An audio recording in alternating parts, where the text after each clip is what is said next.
Please don't hurt me. I can work. I'll do anything, she begged. The quiet rancher said only 2 words, come home. Silverbrook, Wyoming Territory. Winter of 1882. Morning showed up without a color. A heavy fog sat over the small town like a thick blanket, blurring hard edges and swallowing the usual clatter of hooves and wooden carts. Snow drifted down like old party confetti no one bothered to sweep. Winter had the town in its fist, gray, harsh, endless. People moved slowly through the open-air market, coats button-high, shoulders hunched. Steam curled from pie tins and coffee mugs. Voices dropped to hushes as hands traded coins for bread, for cough syrup, for nails. The church bell tolled once, low long, rolling across the valley like a memory that wouldn't let go. Then stillness. Heads turned. Talk thinned. Through the white haze came a woman dressed in white. Clara Grace. 24. Bare feet on snow. Every step looked like it cost her something dear. The gown she wore, lace and silk once, hung in muddy strings around her ankles. Her hair was tangled. Her cheeks were raw from wind and shame. In her arms she held a small wooden box. Inside were a folded handkerchief, an unworn ring, and a marriage paper no one had signed. Yesterday should have been her wedding day. There had been no groom. Only a note. Only silence. Only a room full of eyes. She moved from stall to stall, asking for work in a voice soft but steady. I can scrub. I can mend. I can sew. Please, but every offer met sideways looks and backs that turned. At the bakery, the owner's wife whispered behind her hand. A bride left at the altar. Figures. At the general store, a man snorted. She must have done something. Men don't disappear for nothing. No one wanted a woman in a torn wedding dress, cheeks stained by tears. Least of all one who looked like she might splinter if you touched her. Clara squeezed the box tighter and started back toward the center of town. That's when it happened. A drunk stumbled in front of her, big-shouldered, red face warmed by too much winter whiskey. His words slurred, loud and mean. Well, now look what the wind dragged in. You still waitin' on that groom, sweetheart? Or did you wander out hopin' some fool would claim you? People gathered. No one helped. Clara tried to pass. He blocked her. Maybe you want attention. Cryin' in white to hook another rich one. Then he shoved. The crowd gasped but froze where they stood. Clara fell back. The box hit the ground. The lid popped open. The ring rolled, flashed once in the gray light, and vanished in a puddle of slush. Her head tapped the cobbles. Not a crack, but enough. Laughter rippled like a cold breeze. She didn't get up. She lay there, eyes open, watching the snow fall on her face. Then came small footsteps. A boy, for at most, slipped through the ring of boots. His wool coat was 2 sizes too big. His mittens didn't match. He knelt, lifted the muddy handkerchief with care, and tucked it into her palm. Don't cry, lady, he whispered. It's okay now.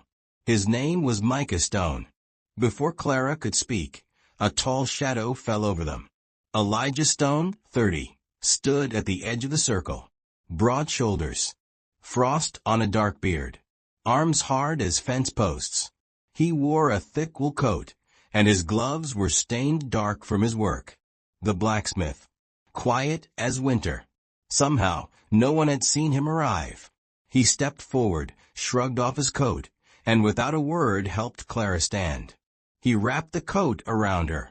His eyes held hers, steady, unreadable, and yet not unkind. Clara flinched, easing back. Please, she whispered. Don't hurt me. I can cook. I can clean. I'll do anything. Just don't. Her voice broke. Elijah didn't bark, didn't scold. He just looked at her, eyes as deep and still as a river with ice on top. When he finally spoke, his voice was low and even, quiet as falling snow. Come home. The stone house stood at the end of a narrow path, dusted with new snow, its gray walls like the mountain behind it. Rough-cut rock stacked true, a thin line of smoke drifting from the chimney like it wasn't sure it was allowed. Elijah walked ahead, his boots crunching frost. He did not speak and didn't look back. At the door he paused, pushed it open, and waited. Clara lingered on the porch. Micah dashed past her, little boots tapping across the wood floor. She stepped inside. The room was plain but tidy. A wooden table, 3 chairs, a stone hearth with a low fire, hooks for coats, blankets folded neat in a chest. The only sound came from wind whispering through the shutters. Micah spun on a faded rug and giggled. He peeked at her from behind a chair. Elijah hung his coat and vanished into a back room. Clara stayed by the door, both hands gripping that small wooden box like a life rope. The silence here wasn't cruel like the street had been. It was heavy, yes, but not mean. It didn't bite. It simply asked her to breathe. She started to move. Hours passed with Clara drifting like a careful ghost. She swept, though the floors were clean. She refilled the kettle, though no one asked. She sorted laundry, boiled water, folded Micah's tiny shirts.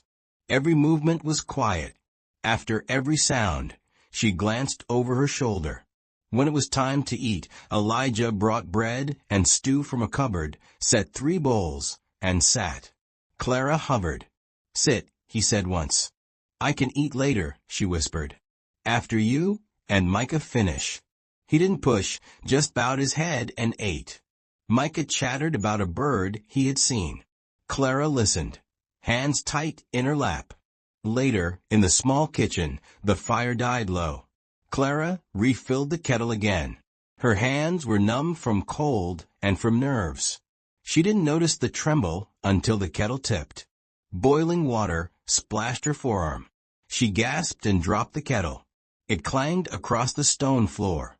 Pain raced up her arm. She backed into a corner, clutching the burn, breath short.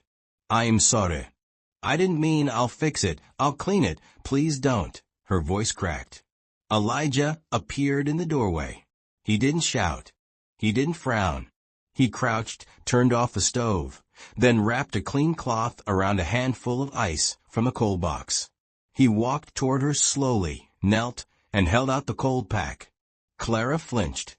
He stopped, gave her a heartbeat, then gently took her wrist.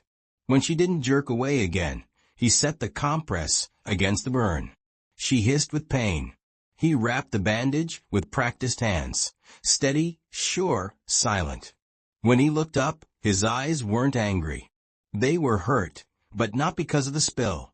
Because of the way she had shrunk from him like she expected a blow. For the first time, Clara met his gaze not with fear, but with curiosity. She searched. There was no storm there. Only quiet. Only a sadness she knew too well. He finished the bandage and stood. Without a word, he boiled fresh water, made tea, and poured 2 cups. He slid one to her. Micah trotted in with a paper full of crayon marks. He held it up to Clara. 3 stick people smiled beneath a little house, with smoke curling from the top. "That's you," he said, pointing to the stick figure in a triangle dress. "That's Papa. That's me." Clara stared. Her hand trembled. She covered her mouth and sobbed, not from the burn, but because someone had offered her kindness without demanding a price. Micah leaned on her shoulder. Elijah watched from the hearth, hands around his mug, eyes down. And for the first time in a long while, Clara didn't feel like a stranger inside her own skin. The wind skimmed the hills next morning, carrying frost and wood smoke. Behind the house, Clara stood at the wash line. Her hands were raw from scrubbing. The rinse water was a bite of ice. Wet sheets flapped above her like white flags giving up. On a stool beside her lay her wedding dress, finally clean but still ruined. Lace torn, hem frayed, hope gone. She stared at it for a long moment. Then she began to unbutton the back. Her fingers shook.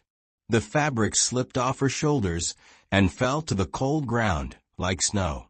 She wore one of Elijah's old flannel shirts now, borrowed the night before, too big, but warm. In her hands, the dress felt like a snake's shed skin, once part of her, now just a reminder of something that had tried to choke the life out of her. She walked toward the fire pit. One step, another. She reached out to toss the dress onto the coals. "Wait," a small voice called. Clara froze. Micah ran across the yard with loose, flapping bootlaces and pink cheeks. He held something in both hands, small brown shoes, scuffed but polished soft, tiny brass buckles catching the pale light. He looked up with those steady, serious eyes. "Papa said we save these for someone good." Clara's throat tightened. Micah set the shoes on top of the folded dress. "They're yours now." Time held its breath. No wind. No fire. Just a little boy offering something he'd kept safe. Not for duty. Because his heart had already decided she belonged. Tears filled Clara's eyes. She knelt. "Why me?" Micah shrugged, thinking hard. "You make breakfast taste better. Papa smiles more. And you read with voices." A laugh slipped out of her. Light, surprised, real. The first since she'd arrived. The first that didn't hurt. Boot steps creaked behind them. Elijah leaned on the porch post, arms folded, watching. He didn't speak. He didn't need to. The warmth in his eyes said enough. Clara glanced his way and held his look a heartbeat longer than before. She rose with the dress and the little shoes. "I won't burn it," she said softly. "Maybe to Micah, maybe to Elijah. But I won't wear it again." Micah nodded, happy, and ran to the barn where a wooden horse waited. Elijah stayed where he was. Clara passed him on the steps. He spoke as she drew level, no louder than usual, just steady. "Some things get torn," he said. "Doesn't mean they don't matter." Clara paused, then walked inside, into warmth, into something new. The dress stayed folded on the porch rail, the tiny shoes resting on top. A memory, a goodbye, a beginning. Days settled into something gentle. Clara found a rhythm in the hush of the hills and the creak of wood beneath her boots. She rose before dawn, set water to heat, swept the porch while the sky was still pewter. By mid-morning, she sat outside with Micah, writing letters with a stick in the dirt. "This one's your name," she told him, guiding his hand. "Micah." He wrinkled his nose, proud. "What about yours?" She smiled and wrote it. "Clara." He traced it twice and grinned. "I'll remember." Evenings were warm and quiet inside. In the attic, Clara had found a small chest of books, adventure tales, animal fables, stories from faraway places. Each night she read to Micah by firelight.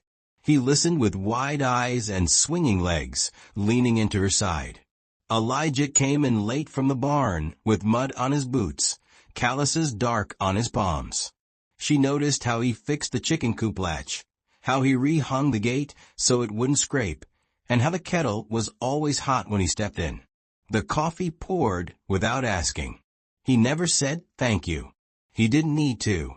The three of them moved like clock hands, each with its own pace, somehow in time together. Still, silence folded around the things they hadn't said. One noon, Clara sat on the front steps with a small notebook on. Her knees. The wind ruffled her hair. She wrote in short bursts, half thoughts, scraps of memory, words she hadn't let breathe in a long time.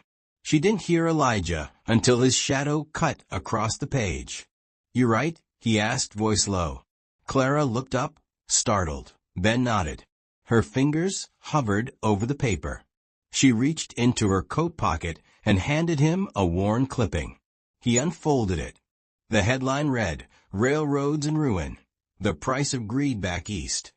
"I used to be a journalist," Clara said, eyes on her lap. "I wrote about corruption, war, profiteers.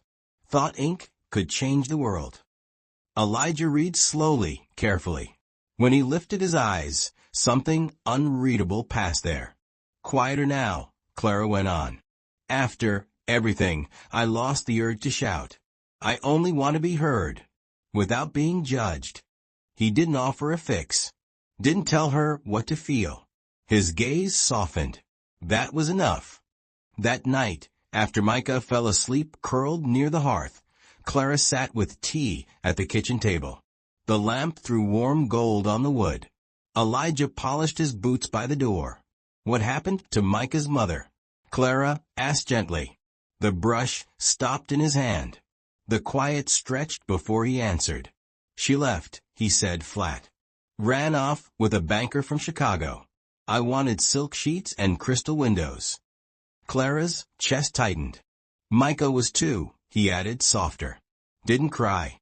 Just keep watching the door." He set the boot aside and watched the flame. "I stopped talking much after that," he said. "Found out silence doesn't leave like people do."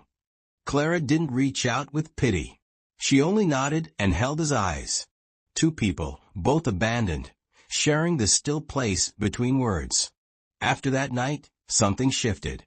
Elijah said a little more, weather, short questions, a warning about coyotes near the hens. Clara left small notes in return. "Soup's hot by the fire. You forgot your gloves. Micah says you hum when you hammer." He never wrote back, but he kept every scrap. They still hadn't used each other's names. Still sir and miss, like strangers playing house. Yet in the way their eyes met across a room, in the way he filled her teacup before she asked, in the way she folded his shirts neater than needed, something real was taking root. The afternoon sun was kind, rare for a Silverbrook winter. Clara knelt in the garden behind the house, dragging stubborn roots free, sleeves rolled. Micah chased a moth between rows of cabbage. "Do bugs dream?" he asked, eyes bright. "If they do," Clara said, brushing dirt from her cheek, "I hope it's about flowers." Micah laughed and sprinted toward a hay pile near the fence. Clara straightened and wiped her hands. That's when she saw it, movement too smooth, too quiet, sliding along the straw. Her heart stopped. "Micah, don't move." The boy froze. A rattlesnake, thick, dark, spotted, coiled by his boot. Clara didn't think. Her body moved faster than fear. She lunged, scooped Micah aside, and felt the sting before she saw the head. Fangs sank into her forearm. A sharp burn. Fire raced up her arm. She dropped to her knees with a strangled breath, clutching the bite. Micah screamed. "Elijah, run." Clara rasped through the buzz in her ears. "Get your pa." Barefoot now, the boy bolted for the house, shouting. Seconds later, heavy boots hammered the yard. Elijah skidded in, eyes wide, rifle forgotten in his fist. "She's bit." Micah cried. Elijah dropped the gun and fell to his knees. "Hold still," he ordered, voice shaking now, for the first time she'd ever heard. Clara could barely breathe. "Snake," she managed. "I see it," he said. He pulled a knife, cut quickly near the bite, sucked, spat, repeated. Hands trembling, blood and dust and sweat mixing on his skin. He tore his own sleeve for bandage, wrapped her arm, then lifted her like something that might break and carried her inside. Micah trailed them, clutching an old embroidered handkerchief his mother had made long ago. By the fire, Elijah laid Clara on the bed, stoked the flames high, fetched water, and mixed herbs. His movements were fast and focused, desperate, but sure. Micah crawled up and placed the handkerchief over Clara's bandaged arm. "This always made me feel better," he whispered. Clara couldn't answer. Her lips looked blue. Her eyes fluttered. Elijah dabbed her forehead and muttered, rough and low. He didn't sleep. All night he stayed, checking her pulse, changing the cloth, easing hair from her face. And all night his hand never left hers. By morning, the fever began to fade. Clara stirred and groaned. Her lashes lifted. Elijah was there, head tipped against the mattress, hand still holding on. He dozed sitting up, every line of his face carved by worry. She smiled, small and tired. He woke with a start, eyes on her at once. "You're back," he said, raw. "Didn't mean to scare you," she whispered, voice rough. He didn't answer, just looked at her like it hurt him to see her hurt. "You didn't have to," he started, then stopped. "I did," she said. "He's just a boy." Elijah looked down and tightened his grip on her fingers. "He's everything I've got." Clara nodded, breath shallow. "Then we protect him together." It wasn't a grand vow. It wasn't a promise shouted to the sky. But in that room, soft dawn light through the small window, the smell of burned-down wood, something quiet was sealed. Not with speeches. With hands held. With fear shared. Micah peeked around the door, blanket clutched to his chest. "Is she okay now?" Clara turned her head and managed a smile. "Getting there." He ran in and climbed beside her. Elijah reached to steady him. He didn't need to. Clara already had her good arm around the boy. And there they sat, the three of them, worn and warm, joined not by blood, but by something deeper. They didn't call it family yet. They would. Snow began again, soft flakes dancing outside the small windows.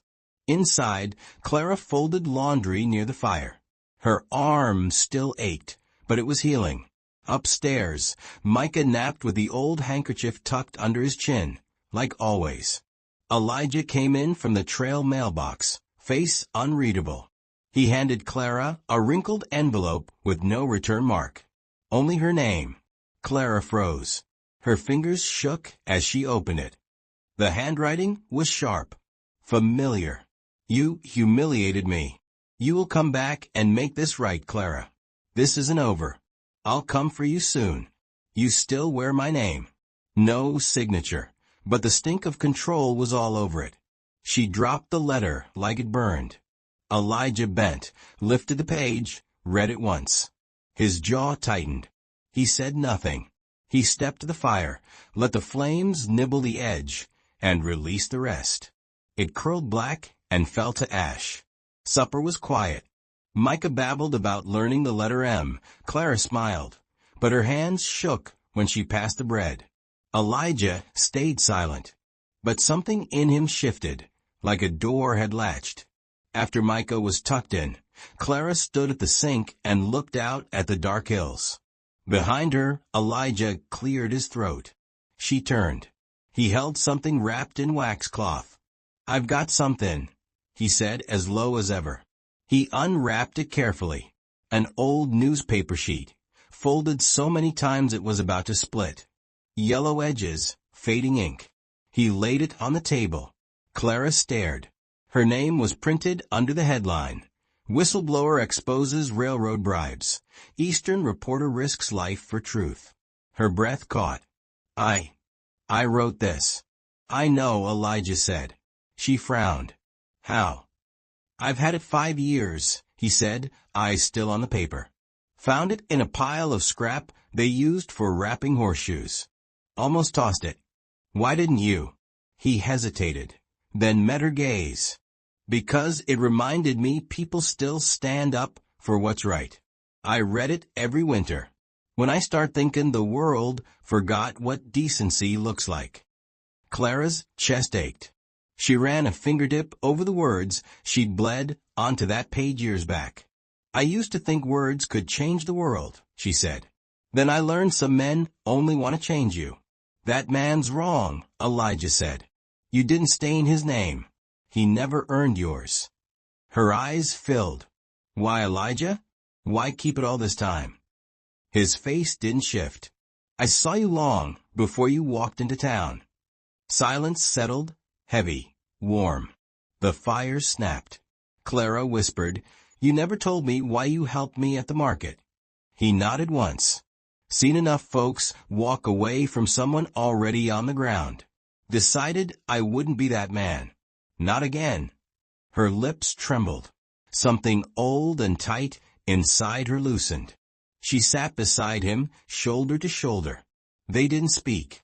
After a while, She rested her head against his arm, not begging for comfort, choosing stillness.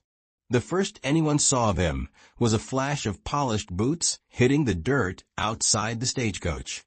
Tall, broad shoulders, a fine city coat far too clean for Silverbrook. The man carried himself like the world should move aside. His name was Charles Whitmore, and on paper he was Clara's husband. He walked through town with a purpose, jaw tight, eyes sharp and full of pride. As he passed the saloon, two men nodded out of habit, then frowned once he was gone. Whispers followed in his wake. "That's him," one woman said softly. "The groom who left her," another murmured. "Heard he's here to take her back." By the time Charles reached the general store, the gossip had spread like smoke. He asked a man by the barrels, "Where's Clara Whitmore?" "I was told she's hiding with some cattlemen." The man blinked. "Miss Clara teaches at the chapel schoolhouse." Charles turned without another word, boots thudding down the muddy street. He passed the blacksmith's. He passed the cafe. He passed Elijah Stone's cabin and sneered at the wooden toy horse resting in the yard. Then he saw the church. Children sat outside on wooden benches, small hands clutching slates, as they mouthed their ABCs. Clara stood beside them, chalk in hand, her voice calm, her smile gentle. Micah sat near her feet, eyes bright. Charles strode forward, each step like a drumbeat. "Clara," he barked. She froze. The children looked up, startled. Micah grabbed her skirt. "You're coming with me," Charles snapped. "You think you can humiliate me, run off to play schoolteacher like some ghost? You're my wife. You belong to me." Clara's voice wavered, but she stood her ground. "I was never yours. You made sure of that." He took another step toward her, face twisted. The church doors groaned open behind them, and there he was, Elijah Stone, sleeves rolled, face shadowed beneath his hat. He walked down the steps slow and steady, each boot step deliberate. Charles sneered. "Ah, the cowboy." Elijah didn't answer. He didn't need to. He stopped in front of Clara, placing himself between her and the man who'd once broken her spirit. Charles gave a sharp laugh. "You think she's yours now? That she ran from me to throw herself at some dirt-covered animal?" Elijah's jaw set, eyes cold as iron. He said nothing.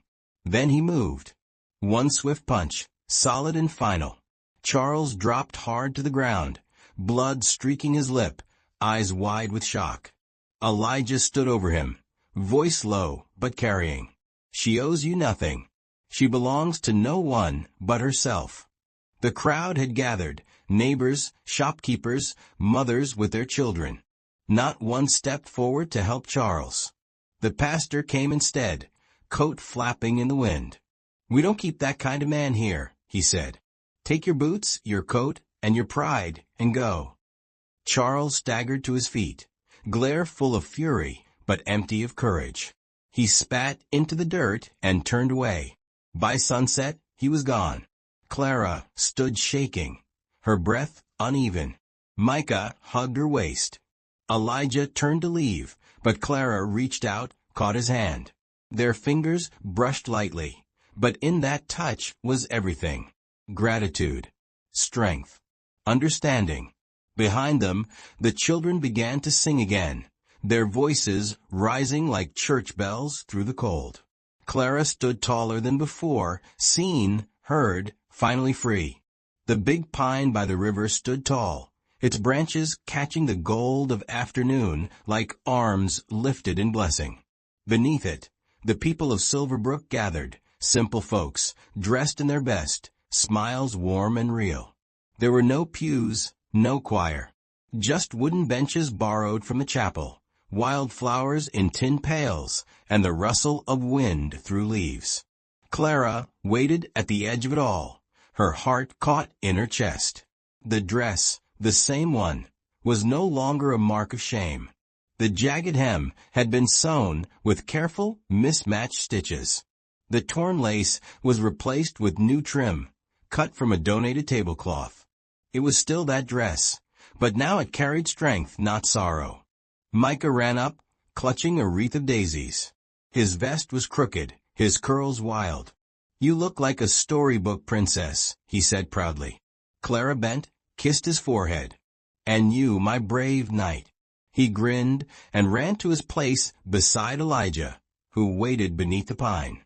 His white shirt was pressed, his boots shined, and that old hat sat low on his brow. But it wasn't the clothes that caught her breath, it was the way he looked at her, like she was the miracle he'd never asked for, but somehow been given.